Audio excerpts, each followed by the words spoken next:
Oh, look at that. Look at that frog. He went splash into the water. What do you think of that? Oh, that's a fun green frog going in the water. Are you ready for a bath? I think so. Oh, welcome back to Books and Babies Early Literacy Tips.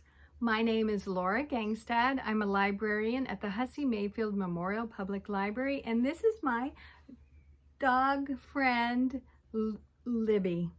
We are practicing one of the 5 early literacy practices that the American Library Association has encouraged all of us to do every day. And as you recall, there are 5 practices. Let's see if we can remember. The first is talking, singing, reading, writing, and playing. And this week, we're going to talk about reading and what can you do with a baby up to 11 months that encourages writing. Well, I'll give you a few fun tips.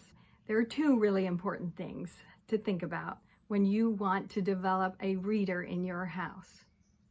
One is to create an environment where babies will eventually want to read on their own. That environment would include having a bookshelf full of books, a basket of books.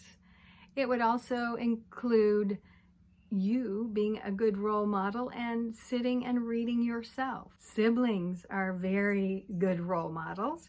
So if you have an older child who likes to read, encourage them to also read to their baby brother or sister.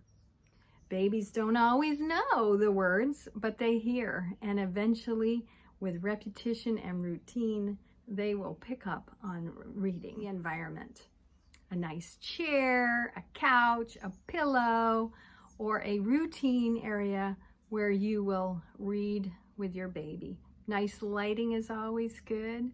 We're in a room here with a nice light, and Libby's here on my lap, and we've been cuddling and playing. I also chose a fun book. It's called The Wide-Mouthed Frog.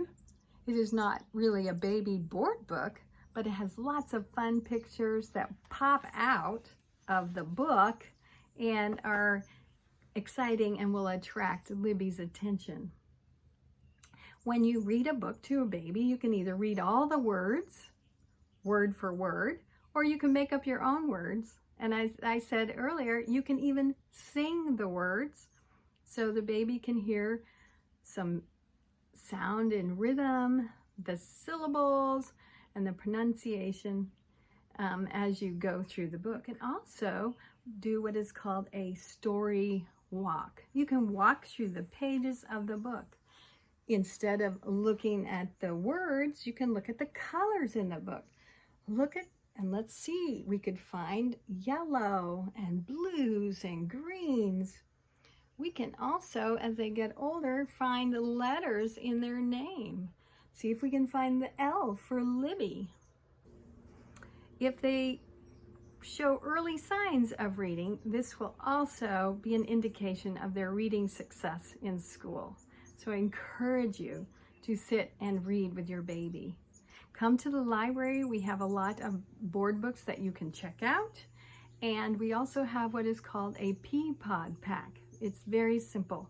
You can reserve a bag of books. There are 10 board books in the bag that are lift a flap or slide or feel such, so you can feel the fur or scratchy or soft parts of the book. And that's also fun to do with your baby. Now, as far as writing with your baby, they need to develop the eye-hand coordination and the fine motor skills to be able to pick up a pencil or a paintbrush or something to begin writing. At that stage, they're not ready. But eventually, when they start eating, they'll pick up a spoon, or they might use their fingers to pick up Cheerios and put them in their mouth.